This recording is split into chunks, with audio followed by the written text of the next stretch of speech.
है और आज इस वीडियो में हम बात करेंगे निम्मी क्वेश्चंस बैंक के मैकेनिक डीजल के क्वेश्चंस के पार्ट 7 जो है ये वीडियो का होने वाला है। ये जो वीडियो है ये आपके आईटीआई स्टूडेंट्स के लिए, साथ ही जो भी गवर्नमेंट एग्जाम के लिए अपीयरिंग हो रहे हैं, चाहे वो रोडवेज हो, रेलवे हो या किसी प्रकार का कॉम्पिटेटिव एग्जाम जहां पर ऑटोमोबाइल से क्वेश्चन पूछे जाते हैं, उनके लिए हेल्पफुल होने वाला है। तो दोस्तों शुरू करते हैं आज का पहला क्वेश्चन। पहला क्वेश्चन है कि टॉर्क बढ़ाने के लिए किस उपकरण का उपयोग किया जाता है। यहाँ पे हम बात कर रहे हैं कि किस गाड़ी का अगर आपको टॉर्क इंजन का बढ़ाना है, इंक्रीज करना है, तो आपको क्या यूज करना पड़ता है। तो दोस्तों इसका जो राइट आंसर रहेगा वो आपका रहेगा गियर रिडक्शन ड्राइव। आप सभी को पता है कि जब यहां भी हमें टॉर्क बढ़ाना होता है वहां पर हम क्या करते हैं, गियर अरेंजमेंट लगाते हैं। इसलिए आपकी गाड़ी में जो है गियर बॉक्स आपका लगा होता है और वो गियर बॉक्स क्या काम करता है, आपका टॉर्क को बढ़ाने का, कम करने का काम करता है। जब हम किसी छोटे गियर से किसी बड़े गियर को आपका घुमाते हैं तो वो क्या हो जाता है, वहां पर आपको स्पीड कम मिलती है पर टॉर्क ज्यादा मिलता है। ये आपका जो यूनिवर्सल लॉ है जो ये फॉलो होता है। जब भी किसी छोटे गियर से बड़े गियर को आप घुमाओगे तब आपको क्या मिलेगा, वहां पर आपको स्पीड कम मिलेगी और टॉर्क ज्यादा मिलेगा। और किसी बड़े गियर से अगर आप छोटे गियर को घुमा रहे हैं तो वहां पर आपको क्या मिलेगा, टॉर्क कम मिलेगा और स्पीड ज्यादा मिलेगी। यही चीज हमारे गाड़ी के जो गियर होते हैं उसमें आपको फर्स्ट सेकंड गियर में आपका ये चीज होती है कि यहां पर आपका जो छोटा गियर है वो आपके बड़े गियर को घुमा रहा होता है, और जब आप फोर्थ में और फिफ्थ गियर में चल रहे होते हैं उस समय आपका क्या होता है कि बड़ा गियर जो है छोटे गियर घुमाता है, जहां पर आपको स्पीड ज्यादा मिलती है, टॉर्क कम मिलता है। ठीक है, तो ये हो गया 191 का कि जो हमारे कौन सा डिवाइस है जो टॉर्क को इंक्रीज करता है। नेक्स्ट क्वेश्चन की बात करते हैं। Which is the hydrocarbon emission release directly from engine to the atmosphere. Engine से एटमोस्फियर के अंदर डायरेक्टली हाइड्रोकार्बन इमिशन जो रिलीज किया जाता है वो कहां से किया जाता है। तो उसका आपका राइट आंसर है क्रैंक केस और एग्जॉस्ट सिस्टम। जो हमारा एग्जॉस्ट सिस्टम है, एग्जॉस्ट पाइप के थ्रू आपका किया जाता है। दूसरा आपका जो क्रैंक केस है वहां से आपका जो हाइड्रोकार्बन है डायरेक्टली रिलीज होता है। हाइड्रोकार्बन मतलब क्या है, अनबर्न्ड फ्यूल। जो आपका फ्यूल जलानी है वो दो जगह से आपका रिमूव होगा, एक तो आपके एग्जॉस्ट गैसेस के साथ एग्जॉस्ट सिस्टम से, दूसरा जो क्रैंक केस है पिस्टन के जो पिस्टन रिंग से वहां से लीक होकर जो आपका नीचे क्रैंकेस में गया वो फिर आपके ब्लोबैक गैसेस के साथ निकलेगा। तो दो जगह से आपका क्रैंकेस और एग्जॉस्ट सिस्टम से। ठीक है, 192 का हो गया क्रैंकेस एंड एग्जॉस्ट सिस्टम। 193, किस प्रकार के इंजन में नाइट्रोजन ऑक्साइड आपका ज्यादा मात्रा में अमाउंट उत्सर्जन होता है, इमिट होता है।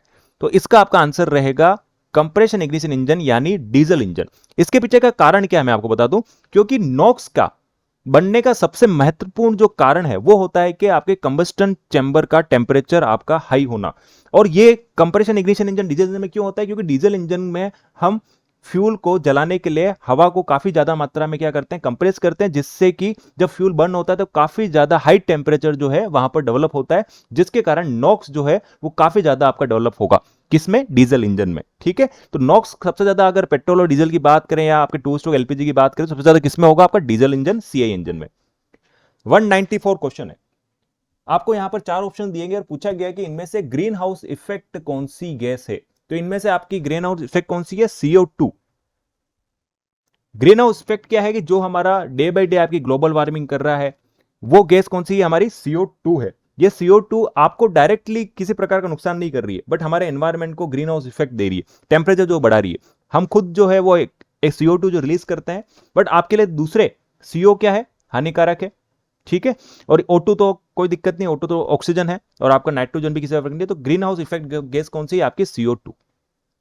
195, अगर किसी डीजल इंजन के में अंदर वीक कंप्रेशन हो रहा है, किसी कारण की वजह से कंप्रेशन जो है वो आपका वीक हो रहा है, तो कौन सा पोल्यूटेंट जो है वो आपका रिलीज होगा।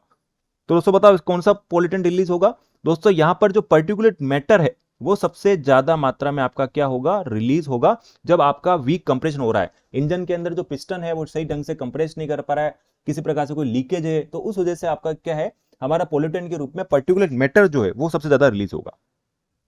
नेक्स्ट क्वेश्चन है, निम्न में से कौन सी जो है नॉन पोल्यूशन गैस है, मतलब जो प्रदूषक नहीं है। CO2, हाइड्रोकार्बन और O2। तो यहां पर तो हर बंदे को पता है कि इसका आंसर क्या रहेगा, इसका आंसर रहेगा O2 यानी ऑक्सीजन। ऑक्सीजन कब से प्रदूषक होने लग गई, अगर ऑक्सीजन प्रदूषक है तो हम इसे क्यों इनहेल कर रहे हैं। ठीक है, बाकी आपके CO हो गया, नॉक्स हो गया, हाइड्रोकार्बन, ये तीनों क्या है, प्रदूषण गैस है।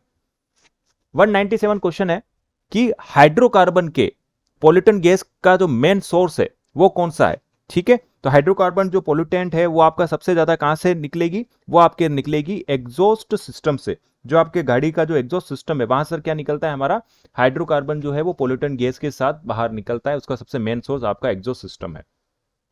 198 यहां पर आपको दी गई है कि कैटेलिक कन्वर्टर, आपको हम बताएंगे कैटेलिक कन्वर्टर क्या है, कि जो हमारे इंजन के अंदर आपका जो एग्जॉस्ट सिस्टम में लगा रहता है, जिसका काम होता है कि इंजन से निकलने वाले जो गैसेज हैं उनको हार्मफुल कम करें, मतलब उसके अंदर जो CO है, कार्बन मोनोऑक्साइड है, और आपका जो पर्टिकुलर मैटर है, नॉक्स है, इन सब की जो वैल्यूज है उनको कम करे, उसको रिड्यूस करे।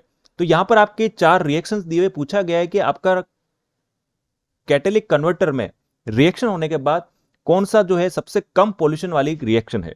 तो यहां पर कौन सी रिएक्शन है, तो यहां पर देखो आपका पहला सी में जो देखो यहां पर क्या है, H2O, पानी किसी प्रकार का हानिकारक नहीं है, CO2 कार्बन डाइऑक्साइड, ये हम एक्सेल करते हैं बाहर, हम खुद सांस के रूप में छोड़ते हैं, तो ये भी आपको ज्यादा हानिकारक नहीं है। और नाइट्रोजन तो अभी सभी आपको पता है कि वातावरण में सबसे ज्यादा क्या अवेलेबल है, नाइट्रोजन। बाकी सब में आप देखो यहाँ पर CO2 है, पर आप यहाँ पर क्या हाइड्रोकार्बन हो गया, तो एक कंपोनेंट इसमें पोल्यूटेंट है, इसमें आपका नॉक्स और 2 पोल्यूटेंट है, इसमें आपका लेड और नॉक्स 2 पोल्यूटेंट है। ठीक है, तो यहाँ पे कौन सा ऑप्शन सही है, सबसे कम जो है वो कौन सा है आपका सी, H2O प्लस CO2 और नाइट्रोजन। ठीक है, CO2 आपके ग्रीन हाउस इफेक्ट गैस है, बट ये हमें डायरेक्टली कोई नुकसान नहीं पहुंचा रही, आपके ह्यूमन हेल्थ को कोई नुकसान नहीं पहुंचा रही। 199 अब यहां पर आपको चारों में से बताना है कि सबसे हार्मफुल रिएक्शन कौन सी है जो आपके एक इंटरनल कंबस्टन इंजन में आपके प्रोड्यूस होती है। ये कैटेलिक कन्वर्टर से पहले की रिएक्शन है, तो इसका आंसर क्या होगा, इसका आंसर होगा आपका CO, हाइड्रोकार्बन और नॉक्स। ये सबसे भयंकर जो है पोल्यूटेंट रिएक्शन है, कार्बन मोनोऑक्साइड, हाइड्रोकार्बन और नॉक्स की। बाकी सब में आप देखें यहाँ पर H2O आ गया है, यहाँ पर आपका CO2 आ गया है, यहाँ पर आपका CO2 आ गया, तो बाकी पर इसमें तीनों क्या है, पोल्यूटेंट है। इनमें क्या है, 2-2 पोल्यूटेंट है, पर इसमें तीनों पोल्यूटेंट है।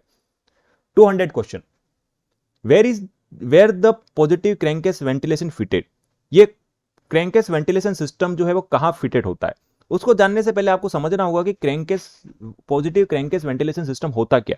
मैं आपको बता दूं कि होता क्या है, कि हमारा जो पिस्टन है, पिस्टन के अंदर ऊपर जो आपका एरिया है, यहां पर कंबस्टन जब होता है तो कुछ जो गैसेस है वो गैसेस लीक होकर कहां चली जाती है, नीचे कंबस्टन, जो आपका यहाँ पे जो क्रैंकेस है, जो आपका ऑयल सम्प एरिया, वहां पर चले जाती है। इसकी वजह से क्या होता है कि पहला काम तो यहाँ पर वो प्रेशर, क्योंकि हाईली प्रेशराइज गैसेज है, वो यहाँ पर आकर क्या प्रेशर बिल्डअप करती है, जिसके कारण सिलेंडर के अंदर लीकेज जो है वो बढ़ने के चांसेस रहते हैं। तो उसके लिए क्या लगाया जाता है, उसके लिए एक सिस्टम लगाया जाता है, पॉजिटिव क्रैंकेस वेंटिलेशन सिस्टम, जो क्या करता है कि अगर माने कि यहाँ पे एक पीसी वाल लगा हुआ है, जैसे ही आपका प्रेशर एक लिमिट से ज्यादा होगा तो ये पीसी वाल ओपन हो जाएगा, और ये जो भी गैसेज है, ये ब्लो बाई गैसेज है, ये ब्लो बाई गैसेज हम इनटेक सिस्टम में भेज देंगे, ताकि वो फिर से रीसर्कुलेट हो जाए और वो फिर से बर्न हो जाए। ठीक है, तो इसको हम कहते हैं पॉजिटिव क्रैंकेस वेंटिलेशन सिस्टम। फिर से बता दो, होता क्या है कि जब आपका कंबस्टन होता है, कंबस्टन के दौरान कुछ गैसेस हैं, यहां से पिस्टन रिंग से होती हुई कहां चली जाती है, नीचे क्रैंकेस एरिया में चली जाती है, यहां पर ऑयल सम के साथ यहां पर होते हुए यहां पर प्रेशर ज्यादा डेवलप करती है, जिसके कारण क्या होता है कि हमारे इंजन में कई सारे लीकेज कोशिश होते हैं। दूसरा, ये गैसेस जो है वो आपके ऑयल के साथ अगर रिएक्शन करेगी तो वहां पर क्या क्रिएट कर देगी, ये स्लज, गंदगी, जो कीचड़ क्रिएट कर देगी, जिसकी वजह से आपके लुब्रिकेशन सिस्टम को भी नुकसान पहुंचेगा, क्योंकि कीचड़ जो है वो आपका इंजन के अंदर सर्कुलेट होगा, तो वहां पर जो भी आपका क्रैंकशाफ्ट की जो ऑयल होल्स है उनको खराब करेगा, उसको चौक करेगा, तो ये सारी समस्या होगी। तो यहां पर जो पीसी वाल है, ये आपका क्या करता है कि ये क्लोज कंडीशन में होता है, जैसे यहां पर ग्लोबल गैसेस ज्यादा, एक लिमिट से ज्यादा प्रेशर हो जाता है, तो ये ओपन हो जाता है, और ये गैसेस को हम कहां भेज देते हैं, इनटेक मैनिफोल्ड के माध्यम से फिर से इंजन सिलेंडर में। ठीक है, तो अब ये कहां पर फिटेड रहेगा, ये आपका कहां फिटेड रहेगा, ये आपका इंजन ब्रीदर और एयर क्लीनर के वहां फिटेड रहेगा, ताकि फिर से रीसर्कुलेशन करने के लिए। ठीक है, तो पीसीवी वाल्व का जो पॉजिटिव क्रैंकेस वेंटिलेशन है वो यहां पर फिटेड होता है। ये आपने समझ लिया पूरा।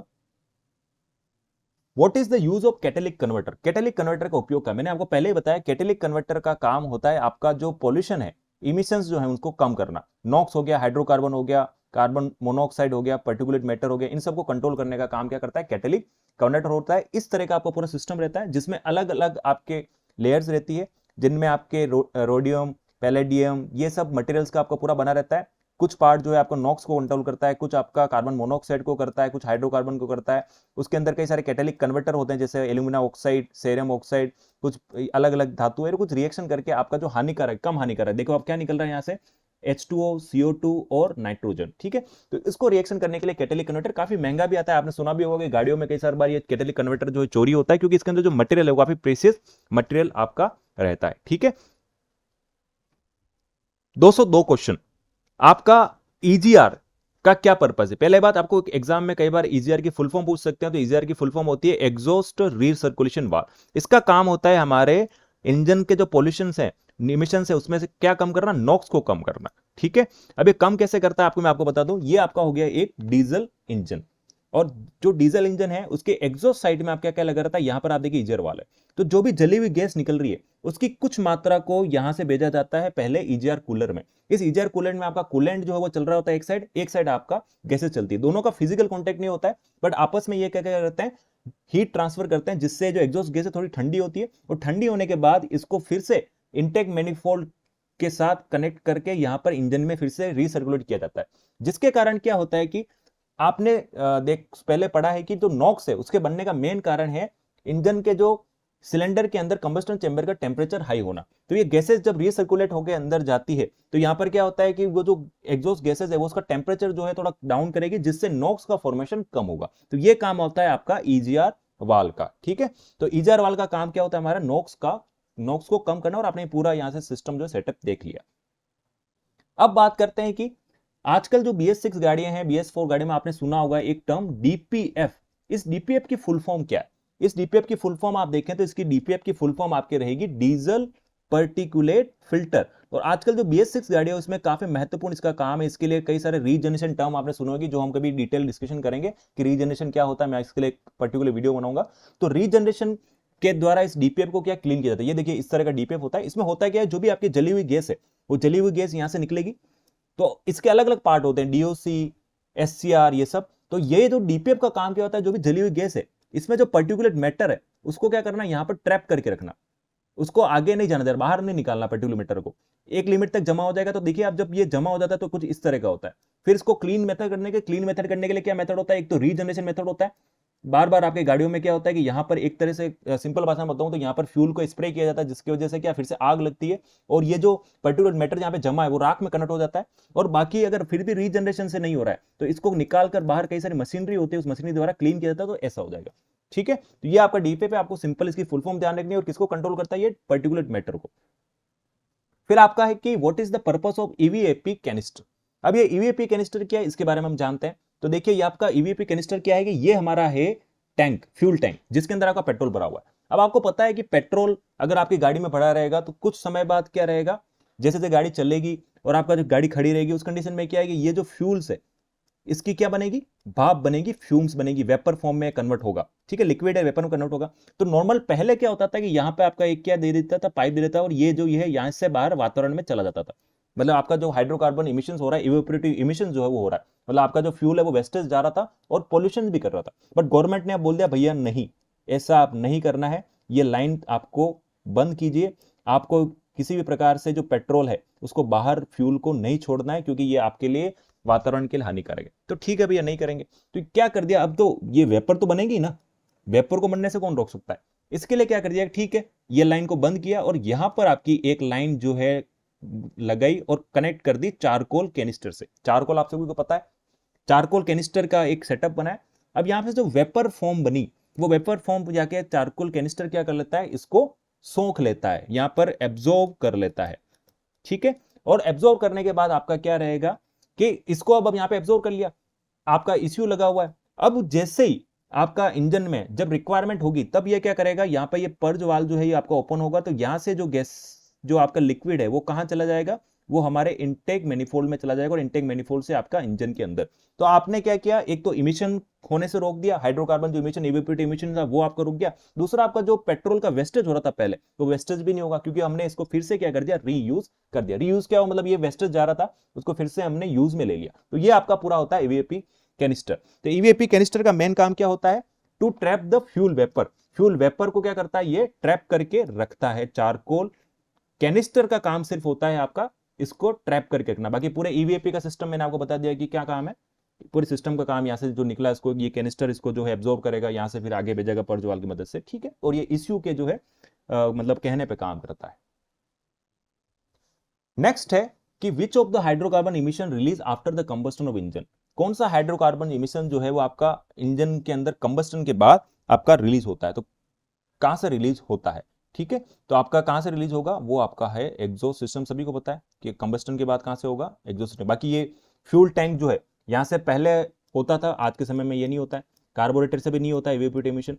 क्रैंक केस ब्लोबाई जो है वो आपका भी नहीं होता है, क्योंकि आज के समय में हम क्या करते हैं, इसको फिर से रिसोल्यूट करते थे PCV द्वारा, पॉजिटिव क्रैंक केस वेंटिलेशन द्वारा। तो ये एक होता है आपका किसके द्वारा, एग्जॉस्ट सिस्टम के द्वारा, जो जली हुई गैसेस बाहर निकलती है। What does the evaporative emission control element, क्या कंट्रोल करता है इवेपोरेटिव इमिशंस? तो मैंने आपको बताया कि इवेपोरेटिव इमिशंस जो है वो आपका किसको कंट्रोल करता है? हाइड्रोकार्बन को। हाइड्रोकार्बन मतलब जो फ्यूल है उसको रोकता है। बाकी पहले क्या हो रहा था, वो जलने से, आपका इवेपोरेटिव होने से, मतलब वेपर फॉर्म में बनने से वो बाहर निकल जा रहा था, पर आजकल ये इसको हम इसकी टेक्निक द्वारा रोक लेते हैं, ठीक है, इवेपोरेटिव इमिशन कंट्रोल द्वारा। 207 207 में फिर से आपका पूछ रहा है कि ईवीएपी कैनिस्टर कहां पर यूज होता है, मतलब किस तरह की इंजन में यूज होता है? तो आपका इसका आंसर है पेट्रोल इंजन के अंदर यूज होता है, ठीक है, डीजल में नहीं होता है, पेट्रोल इंजन के अंदर आपका होता है। और एक और आपको यहां पर एक मेंटेनेंस टिप्स बता दूं कि अगर आपकी कार में, पेट्रोल कार में आप जैसे एंटर होते हो और आपको कुछ पेट्रोल की स्मेल आती है, तो चांसेस है कि आपका चारकोल कैनिस्टर जो है वो कहीं ना कहीं से लीक हो रहा है, जिसकी वजह से पेट्रोल जो है वहां से लीकेज हो रहा है, अगर आपका फ्यूल लाइन को लीकेज नहीं है तो। 208 क्वेश्चन है, which is use to absorb fuel vapour in the EVAP canister. देखो कैनिस्टर से कितने क्वेश्चन आ रहे हैं, तो यहाँ पे क्या रहता है, एक्टिवेटेड चारकोल जो है वो उसके अंदर रहता है, जो इसको क्या करता है, फ्यूल वेपर को एब्जॉर्ब कर लेता है, ठीक है। तो ईवीएपी कैनिस्टर आप देख लो, अगर आप समझ गए तो कितने क्वेश्चन सही होंगे। 209, name the emission control technique when some amount of gases feed into the intake manifold of the running engine। एक ऐसे पोल्यूशन कंट्रोल सिस्टम का नाम बताइए जिसमें जली हुई गैस की कुछ मात्रा को फिर से इंजन के अंदर इंटेक में भेजा जाता है। अब हिंदी में तो इसकी इन्होंने ऐसी की तैसी कर रखी है, तो आप इंग्लिश में समझ लीजिए। तो ऐसा कौन सा सिस्टम है? वो सिस्टम है आपका एग्जॉस्ट गैस रीसर्कुलेशन। हमने पहले भी डिस्कशन किया पिछले क्वेश्चंस में कि एग्जॉस्ट गैस रीसर्कुलेशन में क्या होता है कि हम कुछ जली हुई गैसेस की मात्रा को फिर से रीसर्कुलेट करते हैं, जिससे नॉक्स का डेवलपमेंट कम हो जाता है। 210वां question, what is the purpose of selective catalytic reduction? SCR का उद्देश्य क्या है? पहली बात, एग्जाम में कई बार एससीआर की फुल फॉर्म पूछ सकता है, तो इसकी फुल फॉर्म क्या है? Selective catalytic reduction. और इसका उद्देश्य क्या है? इसका उद्देश्य है आपका नॉक्स को कंट्रोल करना। जो काम ईजीआर का है वही काम इस एससीआर का है। ईजीआर में जली हुई गैस से हो जाता था रिसर्कुलेट करके, बट यहां पे थोड़ा सेटअप महंगा है।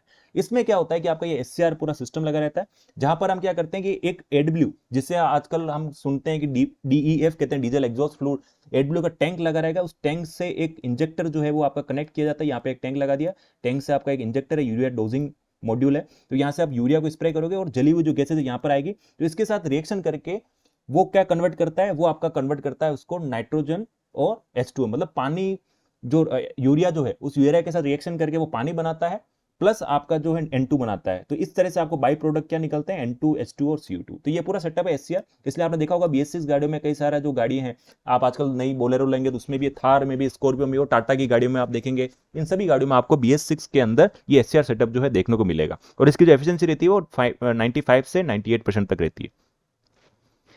What is the reason of emission of particulate matter? Particulate matter जो है उसका इमिशन का कारण क्या है? उसका इमिशन का कारण है इनकम्प्लीट कंबस्टन। अगर आपके इंजन के अंदर इनकम्प्लीट कंबस्टन होगा तो आपका क्या डेवलप होगा? पर्टिकुलेट मैटर जो है वो आपका डेवलप होगा, इमिशन ज्यादा होगा।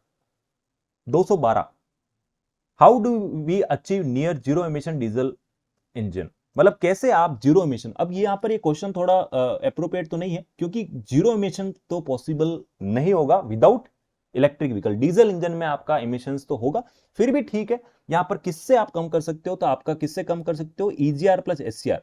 आपने क्या किया, आपके इंजन के अंदर ईजीआर भी लगाया जिससे थोड़ा नॉक्स कंट्रोल हुआ, और फिर आपका एससीआर हुआ। इस तरह का सेटअप लगाया जहां पर क्या लगाया है, हमारा ईजीआर भी लगाया है प्लस आपका एससीआर भी लगाया, तो आपका पॉल्यूशन जो है वो पहले से कम हो सकता है। बट जीरो करना तो यहां पर कोई पॉसिबल ही नहीं है। क्वेश्चन एक तरह से सही नहीं पूछा जा रहा है, क्योंकि जीरो इमिशन आपका किसमें पॉसिबल है? वो सिर्फ आपका ईवी व्हीकल जो है उसमें आपका पॉसिबल है।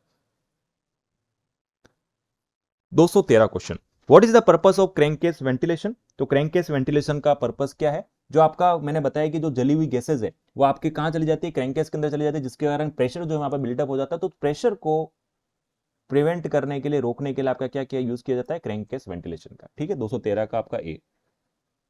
What is positive crankcase ventilation? तो पॉजिटिव क्रैंककेस वेंटिलेशन के अंदर क्या है कि आपका जो हमने बताया कि क्या रहेगा, वो जो जली हुई गैसेज जो है उसके अंदर जो भी हाइड्रोकार्बन प्रेजेंट है उसको हम क्या करते हैं, फिर से रिटर्न करके इंटेक मैनिफोल्ड के द्वारा फिर से इंजन में भेजते हैं। तो वो आपका रहेगा कि हाइड्रोकार्बन जो प्रेजेंट था आपके ब्लो बाई गैसेज में, उसको फिर से रीयूज करना। पूरा सेटअप मैंने पहले आपको बता दिया, आप यहां पर बताने की जरूरत नहीं है।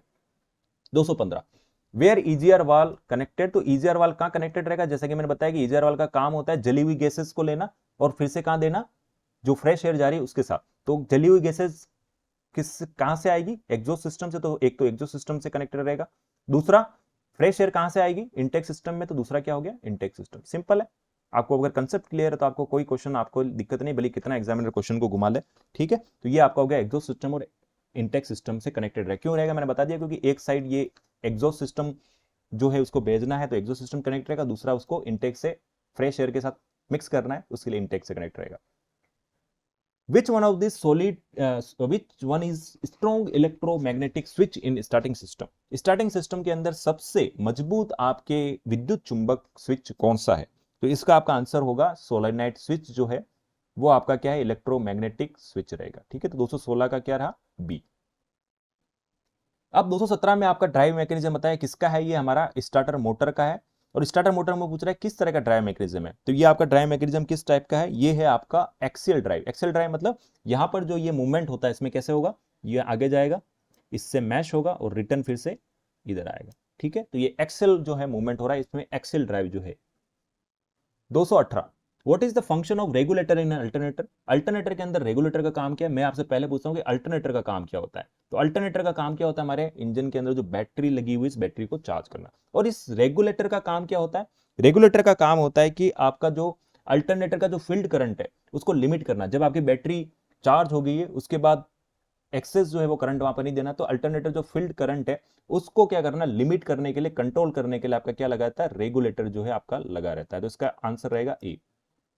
219 which part prevent back flow of current in alternator? Alternator के अंदर आपका जो करंट जो है वो एक साइड से जाएगा, दूसरी साइड से वो रिटर्न आना नहीं चाहता, नहीं उसको हम लेना चाहते हैं, तो उसके लिए क्या लगा होता है, उसके लिए लगा होता है आपका एक रेक्टिफायर डायोड, जिसमें देख रहे हैं आपका ये जो आइकन है आपका, यहां से अगर करंट हम सप्लाई करते हैं तो इस साइड से जाएगा, आगे यहां तक पहुंच जाएगा। अगर रिटर्न से आप यहां भेजोगे तो वो आपको इसको अप्लाई नहीं करेगा। देखिए यहां पर लगा हुआ है full stop.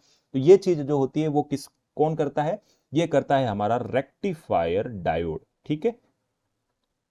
220 which one is connected to the starter motor shaft? Starter motor के शाफ्ट से कौन कनेक्टेड रहता है, तो स्टार्टर मोटर के शाफ्ट से आपका कनेक्टेड रहता है आपका ड्राइव पिनियन, ठीक है। तो इसका ए ऑप्शन जो है बिल्कुल सही है। ड्राइव पिनियन जो है हमारा किससे कनेक्टेड रहता है, स्टार्टर मोटर से। जो ये ड्राइव पिनियन है किससे कनेक्ट रहेगा फिर आगे, ये जो है आपका मैश होता है फ्लाईव्हील के साथ, और फ्लाईव्हील के साथ मैश होकर फ्लाईव्हील को क्रैंकिंग कराने में, घुमाने में यही ड्राइव पिनियन जो यूज होता है। तो दोस्तों यहाँ पर हमने 220 क्वेश्चन जो है कवर किए हैं। अगर आपको किसी प्रकार कुछ डाउट है तो प्लीज कमेंट कर दीजिएगा, और अगर आप चैनल पर नए हैं तो चैनल को सब्सक्राइब कर दीजिएगा, वीडियो को लाइक और शेयर कीजिएगा अपने दोस्तों के साथ, ताकि आपके सीबीटी एग्जाम में इसका फायदा मिले और औरों को भी फायदा मिल पाए। तो दोस्तों मिलते हैं जल्दी एक और नई वीडियो के साथ। Till the time stay safe, stay healthy. जय हिंद।